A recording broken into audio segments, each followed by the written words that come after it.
CNN host attacked Tucker Carlson for hosting Nick Fuentes is fair enough, but they've hosted Randy Fine multiple times, who has been openly as violent and as racist as Fuentes. But because Fine called for violence against Palestinians, CNN sees that as just standard political discourse.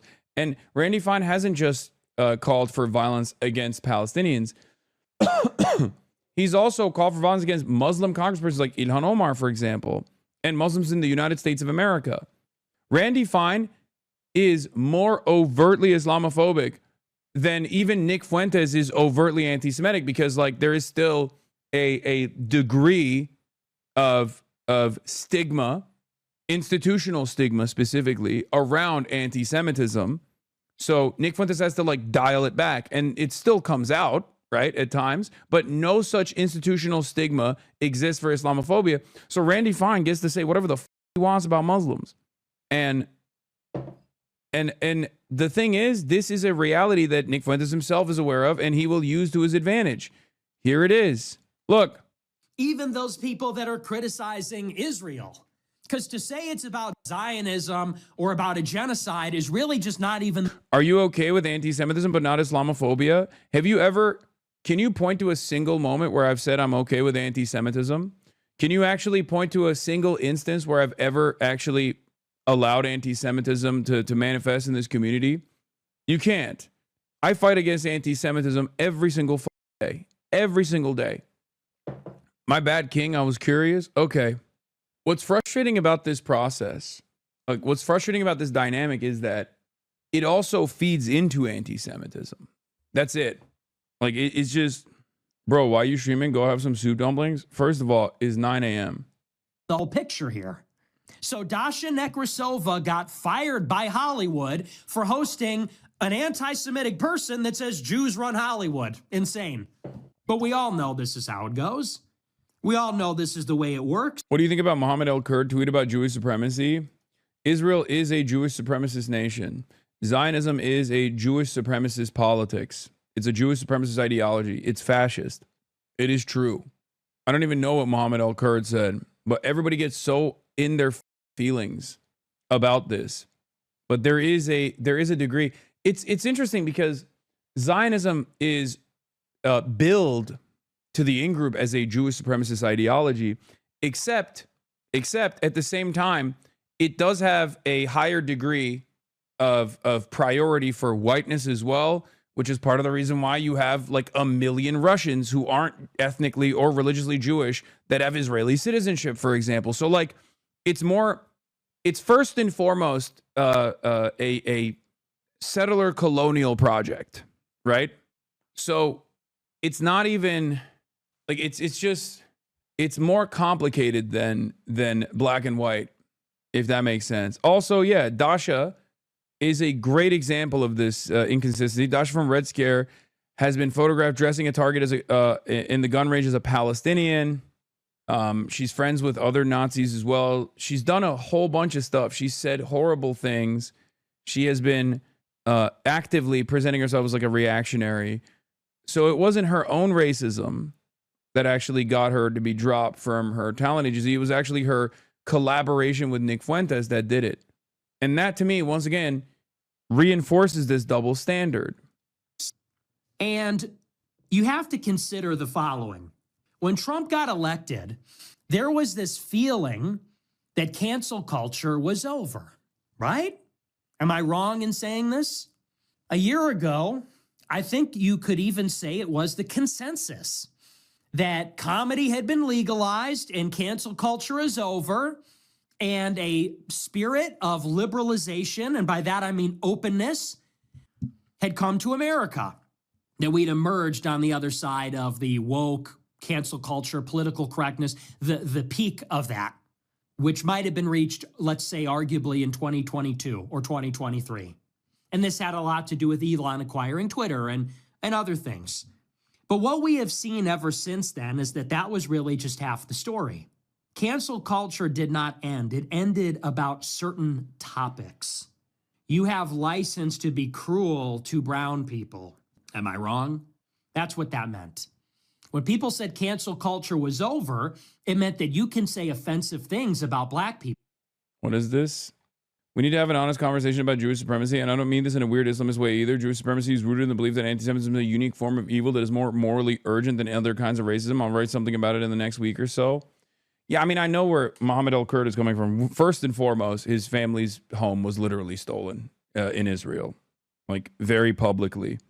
Very publicly. Like, remember the guy, Jacob, who was like, oh, if I don't steal it, somebody else will. You don't understand. Like, remember that settler in the West Bank? That was Muhammad. That was Muhammad's family's home in Sheikh Jarrah. Okay? That is the El-Kurd family home. The backyard video, that's his sister's house. Yaqub from Brooklyn or Long Island. So just remember that. Wait, no way. What the fuck? Yeah, no, that's Muhammad's home.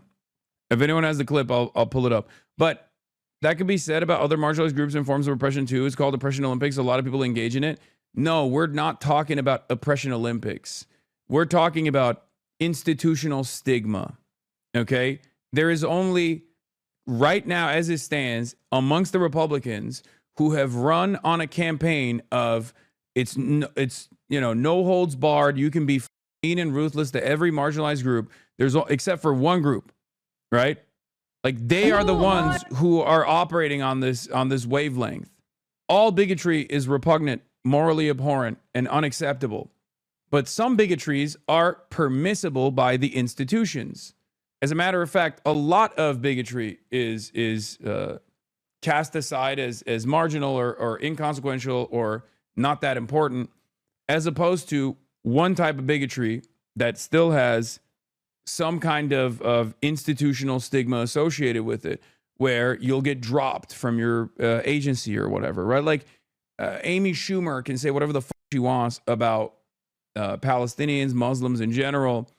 And of course, like Melissa Barrera can't even criticize Israel without getting fired. Like Melissa Barrera didn't even do anything that was anti-Semitic, right? You spend all your time platforming piece of shit right-wingers and not socialist candidates in upcoming elections. Why don't you platform good people? Because I live in the real world, okay? I do platform good people all the time, and I will continue to do that. But if you think that we just have to bury our heads in the sand about the growing neo-Nazi movement in the country, you are stupid. Platforming. Thank you. Hey, am I platforming Nick Fuentes? Wait, hold on. Let me see something real quick. Where is it? That's the president being asked about it. About brown people, about Muslims.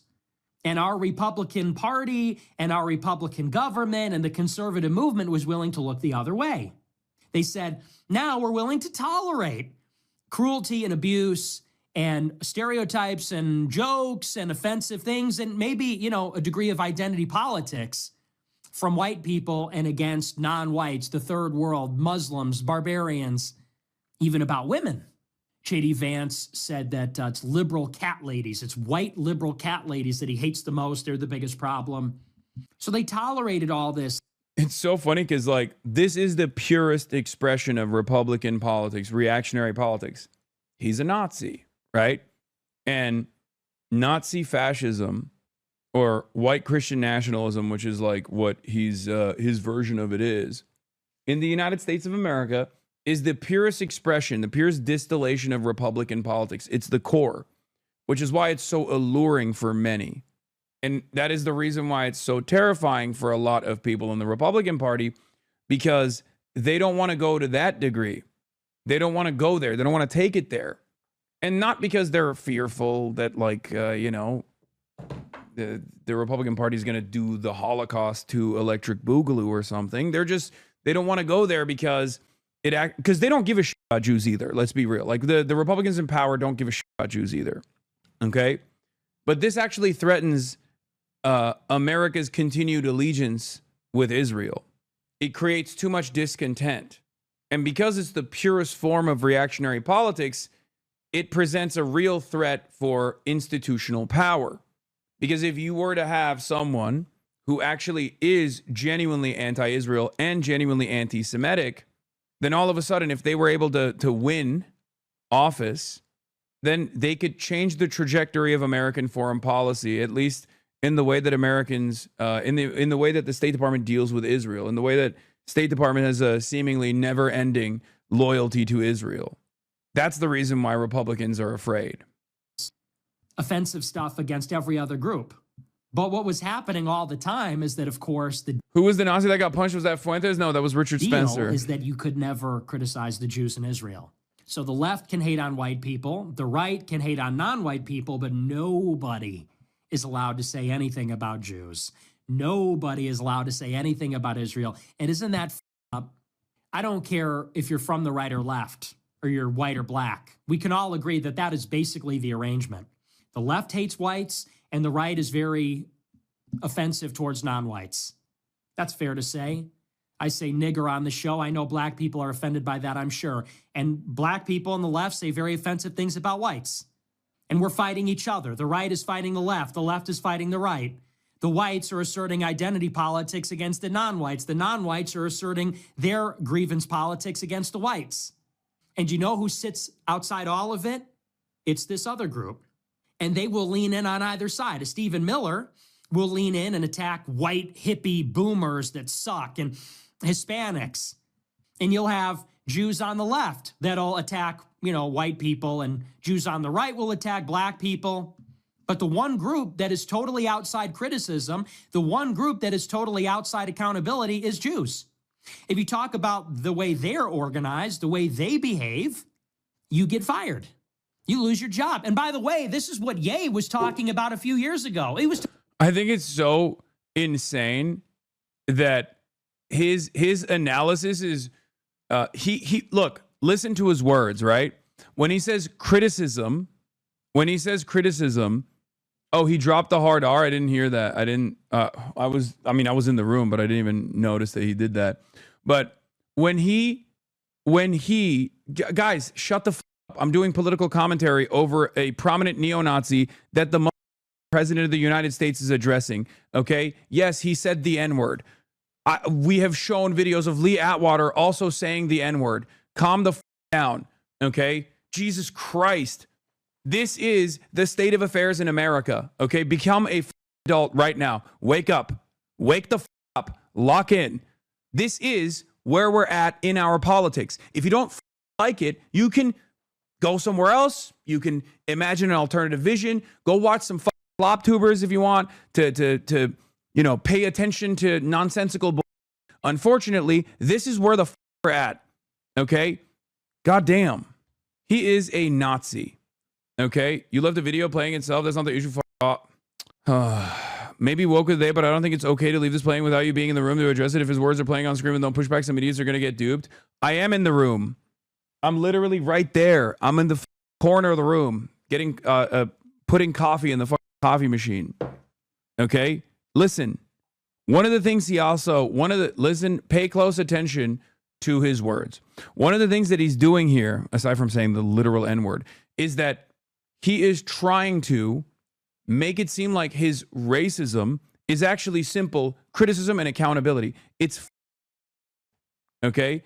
It's where he turns around and makes it seem as though like, oh, well, conservative Jews hate black people and liberal Jews hate white people. Everyone gets to hate on everybody except for Jewish people, right?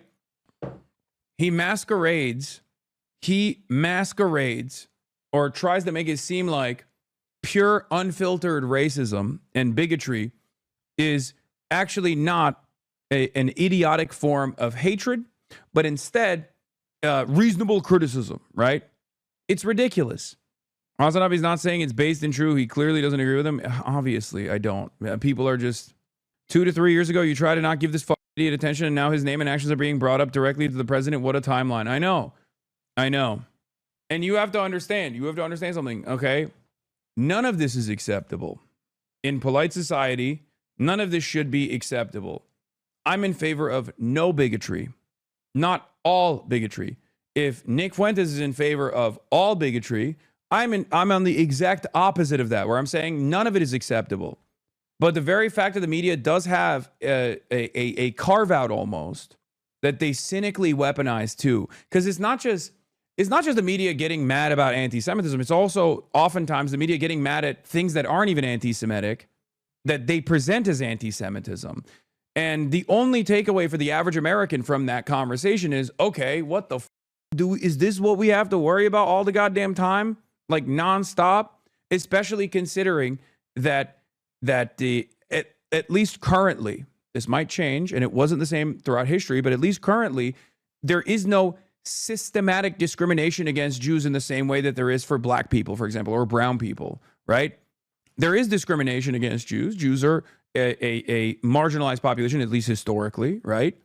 And people still do hate crimes against Jewish people, but there is no systemic discrimination against Jews in contemporary American society in the way that it used to exist. Like Jews not being able to go to college, for example, or Jews not being able to Jews being systematically discriminated against. That used to exist in this country.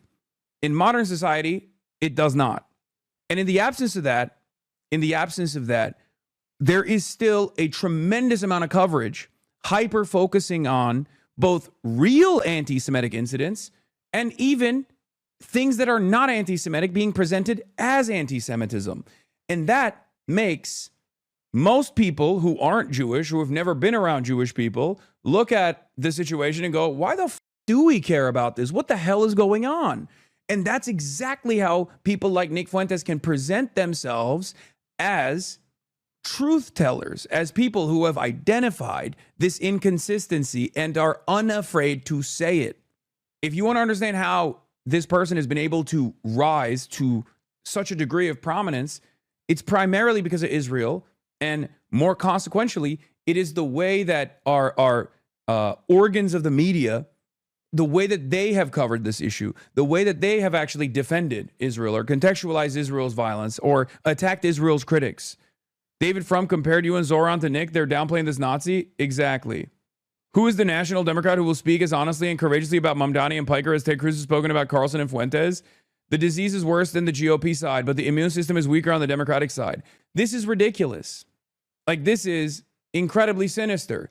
David Frum is a pro-Israel stooge, right? He writes for The Atlantic. Editor-in-chief of The Atlantic. He literally is an Israeli concentration camp guard, or was an Israeli concentration camp guard. There are still a lot of people who don't understand. I mean, he's a war criminal himself. David Frum is, right? One of the prominent champions of the Iraq War, right? But the point is, you're stating anti-Semitism used to have a space and no longer does, while racism did and does, but is systemic. I don't disagree, but you're articulating it in a way that is poor. What? I would argue you're making the argument for the right now. What? I'm making the argument for the right. Yeah, to give specific examples of what you're saying, Jews used to be excluded from bar associations, used to be excluded from country clubs, used to be excluded from working at companies and unions and et cetera, et cetera. They are not any longer, right? I think it's crazy that you could easily clip Fuentes here, and it seems like a sentiment most of us agree with. He literally says the end of woke just means a green light for cruelty to brown people. Out of context, it's just him saying this is a good thing. It sounds like him calling out a real societal ill. Exactly, that's the problem, okay? That is precisely the problem. And people like this, people like David Frum, people who are conservative, but on the liberal side, or, you know, go back and forth, centrist, conservative, liberal, Zionists, unironically lean into this. I have a policy of being honest, first and foremost. And this is a dishonest comparison, okay? This is a dishonest comparison. You are trying to compare me to a Holocaust denier. You are trying to compare me to a person that believes that the what did he say? The organized Jewry is fundamentally playing a fundamental role in like undermining Western civilizational supremacy. These are not things that I believe. These are things that I actually oppose and talk about quite openly. These are politics that I find despicable. As a matter of fact, part of the reason why I also despise Israel and Zionism is because it is also another version of fascism. Nick Fuentes' politics, but with different victims, okay? But the more you do stuff like this, the more David Frums of the world do stuff like this, the more people look at this and go, okay, I know this guy, Hasan. Maybe I don't like him that much, but I've literally seen him yell at Nazis for years and years. And you guys are calling him anti-Semitic too. Who is not anti-Semitic then? Only people who are pro-Israel? What the f is that? Guys, I saw a tweet the other day that I think is really good. And it reminded me of, in this moment, I'm reminded of this tweet that I saw, right? There was someone complaining about like one battle after another. And they were complaining that like they saw it in the movie theaters and people were laughing at the wrong things and clapping at the wrong things, right? And someone quote retweeted that and said, now that woke is coming back and I'm very excited for it, we have to cut some parts of woke 1 out from the equation. So woke 2 is a little bit cleaner. And this kind of like your content consumption is activism version. Your content consumption is actually a true form of activism type of woke needs to go away. You're platforming. I will refuse to understand the nuance of what you're doing here and just get angry at you. Needs to go away. We can't do that in woke 2, okay? That was one of the more annoying parts of woke 1. Something that I push back a lot. We got to stop that.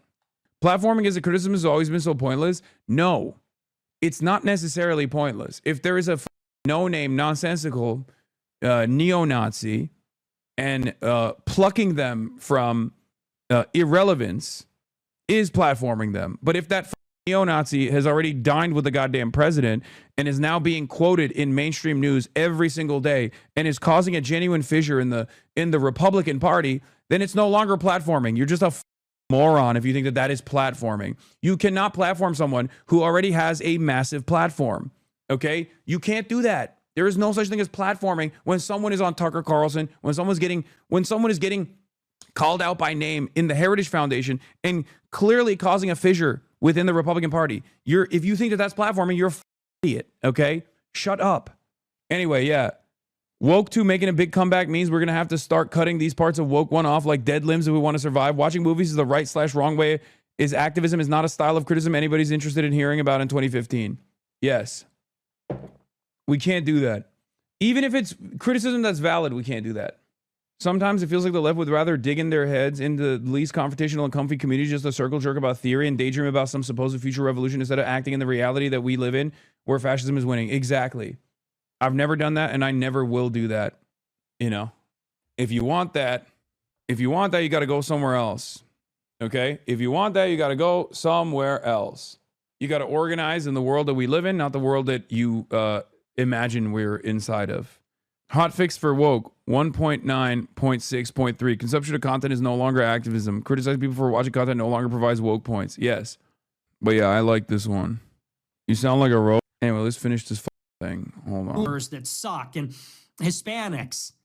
And you'll have Jews on the left that'll attack, white people, and Jews on the right will attack black people. But the one group that is totally outside. Guys, you need to stop with this. At least pause the video next time, please. Stop. Also gone and woke too. Too emotional. You want me to baby you. Okay? You're a adult. Stop. You're being annoying. And I know the more I talk about it, the more you're going to make this your primary reason for why you are mad. It's okay. It's going to be all right. I promise you. Stop.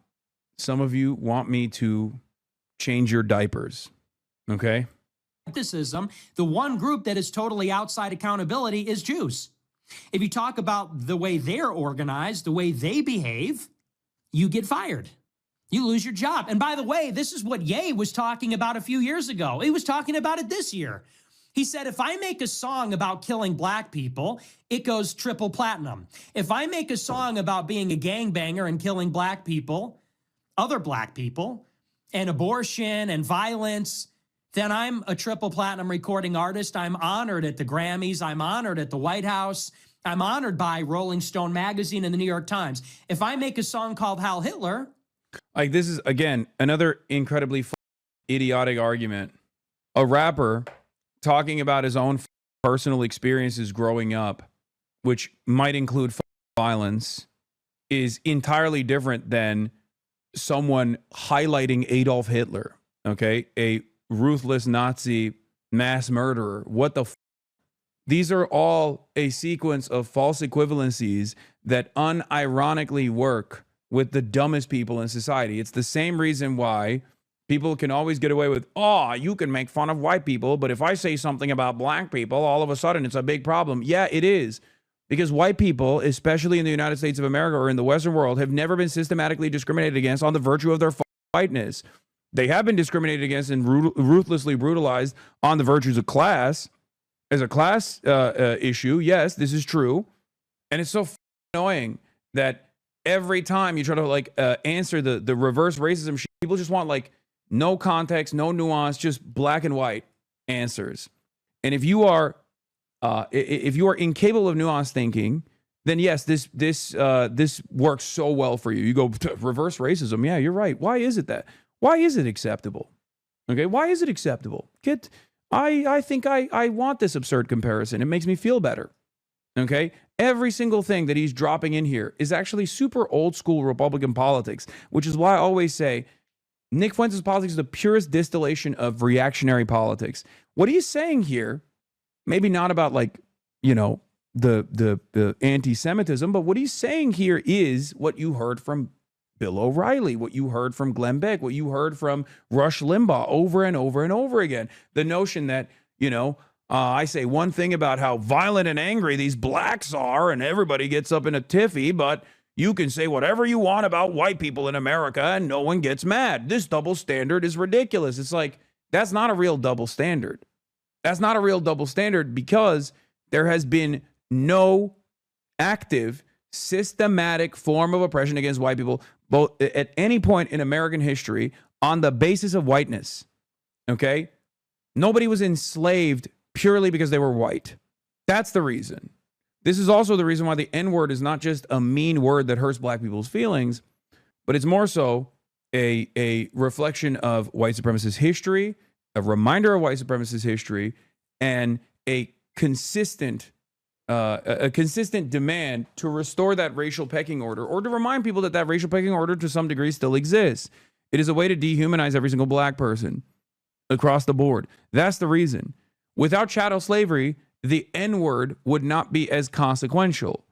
Without colonial extraction and the rape of Africa, the N-word would not, it would be like cracker, I guess. It's such a strange alternative universe that it's impossible to actually think about that alternative universe. But like, that is the reason why the N-word is as powerful as it is, right? But a lot of white people, I don't think, understand this. They just think, oh, it's just a mean word that black people get offended by. Why are they so offended? That's it. What about the people who point out that black people also enslaved other black people? Oh, my Lord. To attribute a unique form of violence that is chattel slavery, that even historians acknowledge as separate, that was racialized by design to black people is one of the most insane statements of all time. Okay? Chattel slavery and the consumption and the beneficiaries of chattel slavery were white people. How many black slavers were in the US? Like 20? No, I don't even think they're talking about black slavers specifically. I think they're talking about like the African tribal leaders that would engage in tribal warfare and then would, in certain instances, sell off the victims of whatever sect that they had dominated to the Westerners that came in. And if you actually look to the history of African development, there were plenty of instances where the Western world straight up did not want Africa to develop and did not want to actually take advantage of any of the other material resources that Africa was very wealthy in.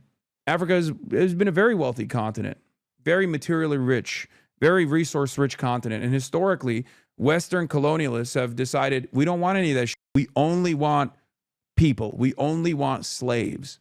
If you look to the history of trade in Africa, in many instances, people pushed back against this. And in many instances, they wanted to engage in normal trade, and yet they were stopped.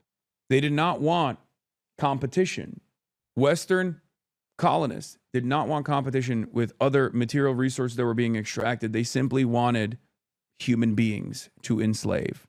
Transatlantic slave trade was also massive in industrial industry on a scale that slaves were reduced to livestock slavery and most other cultures still recognized by owned by humans. The reduction of humans to products of labor is and was unique to this process. Exactly. In any case, let's get back to this guy. He said, if I make a song about killing black people, it goes triple platinum. If I make a song about being a gangbanger and live on my show on Monday, this coming Monday, and I said, Islam. I said, these Muslims need to go home. Them. They're barbarians. They're third worldists. They like to live in open sewage and bomb crap. You think any conservative would disavow me? Any of them? Any Republican? You think if I was known for saying that, do you think I would have any trouble getting in? He's talking about Ben Shapiro, by the way. Ben Shapiro has said those things. Palestinian Arabs like to bomb and live in sewage. That was a Ben Shapiro quote. To CPAC or the New York Young Republican Club Gala or the GOP? Of course not, because Laura Loomer has access to the White House and she says stuff like that. Ben Shapiro has access to Trump and he says stuff like that. Could you imagine? Not to be a boomer here. This is precisely the contradiction that people like Nick Fuentes will consistently exploit. Okay? It's true. And that is exactly why he has risen to prominence. Because if your entire political machine revolves around dominating marginalized groups, okay, dominating out groups, built around this association with whiteness as the in group, okay, but then you still hold a special place and special emphasis for one version of bigotry, then of course people like Nick Fuentes will exploit that over and over again. The worst thing that you can do is allow your enemy to have a correct argument, okay? That is the worst possible thing you can do. Would you imagine if the shoe were on the other foot? It has to be left unsaid. Could I turn around and say F Judaism and those Jews and send them back to Israel? Like, it's literally unthinkable to even say the words. But we all know it's tolerated with Muslims. We all know it's tolerated with blacks. We all know it's tolerated with Hispanics, Asians. And yes, for far too long, it was tolerated against whites and Christians. And that's just the part that got left out. But now that we have this culture of liberalization and political correctness is dead and racial humor is back, everybody's engaging in it. But if you say anything about them, it's a big problem. Even if it's, as we talked about with this idea of a global Jewry, oh, now it's anti-Semitic. Now people are going to lose their jobs again. Here's the point. Cancel culture never ended. Cancel culture was always about this. And I think people even underestimated that. He loves to play victim. I was banned from CPAC, debanked, and banned on social media sites because I spoke the truth about Islam. He will never admit that, though, because he's a pathological liar. I love Laura Loomer responding to drop site news on here. If you had said any of that about Christians, you would not be allowed back into America. No, that's not true. America's a Christian nation first and foremost, okay? It was built by WASPs. It's a WASP nation. You can absolutely get away with saying shit like that about Christians, just like you can absolutely get away with saying shit like that about white people. But that is a cultural resentment that a lot of people like Nick Fuentes also take advantage of, where they're like, why can you say this about white people? And it is my job to explain to people why there is a difference here, okay? There's a difference between like someone saying something mean while they're engaging in analysis versus someone just being like openly racist against marginalized identities. What is this? These Nazis always projecting? Oh no, not property violence. What is this? I can't see it. Anyway. Fuentes takes Trumpism to his natural conclusion. People like Rufo or Walsh have too much to gain personally in terms of career opportunities or money to truly support tearing down the system. They've tied the market capitalism, which gets in the way. From Groyper's POV, there's no fundamental difference between neoliberalism or neoconservatism. This is not true for the post-COVID right. They are just going to vote Republican forever and ever. No matter who the nominee is, they would vote for Randy Fine. What? Fuentes might even be more depraved than MAGA, but he's also an intelligent, tactical, sophisticated political actor in a way that his far-right compatriots aren't. It's equal parts refreshing and terrifying to be confronted with a fascist who actually has a brain in his head. I mean, yeah, I think that definitely is a danger. I admit that. That is definitely dangerous. The bar is very, I don't know about refreshing. The words that person is using is ridiculous, but he at least can carry himself like a person who has read a book. Okay?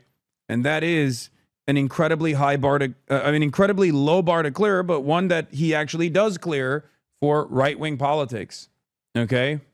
What do I always say? You can actually change regular people's minds, people who have been duped by the likes of Nick Fuentes, but you can't change Nick Fuentes' mind when his entire goal is to do the conversion himself. You can talk to your friends.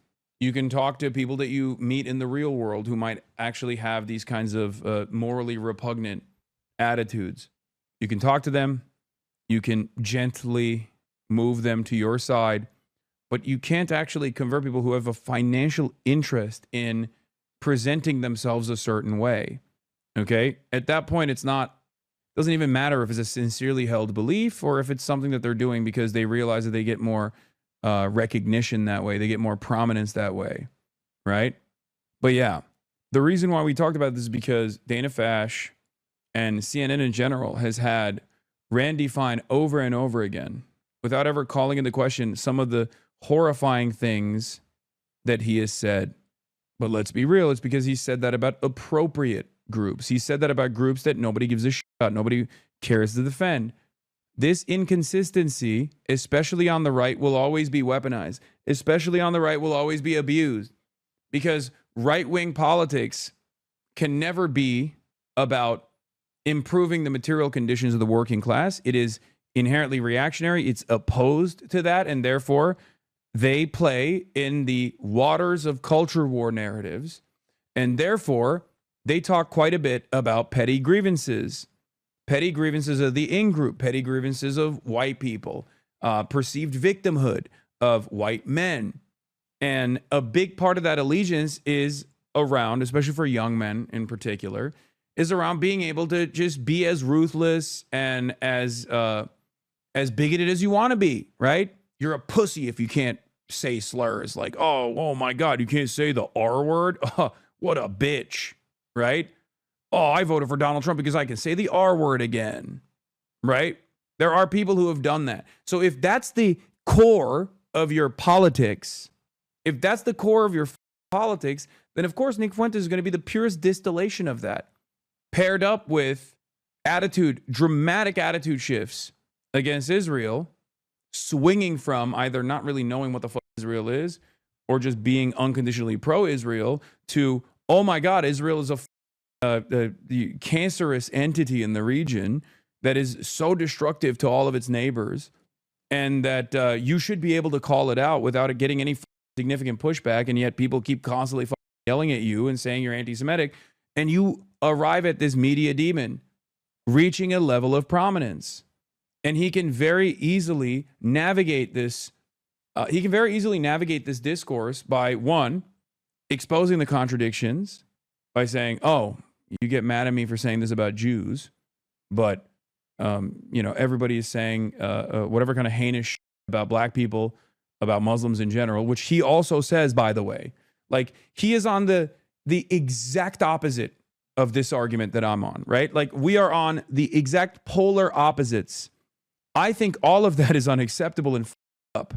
He thinks it's all acceptable and permissible.